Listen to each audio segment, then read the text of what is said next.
السلام علیکم. نن یو ملګري دا سوال وکړو چې شوګر بیماری د انسان په جسم باندې څنګه اثر انداز کیږي.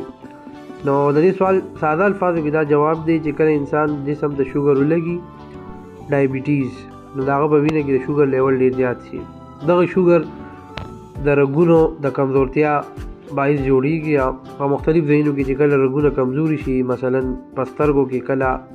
اثر وکړي نو د سترګو پرده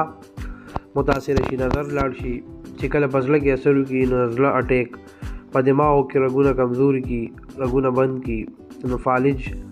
په لاس او خپو کې چې کله وکړي نو د خپو د لاس کمزورتیا، دردونه، میږي کېدل، کله ناکله زخمونه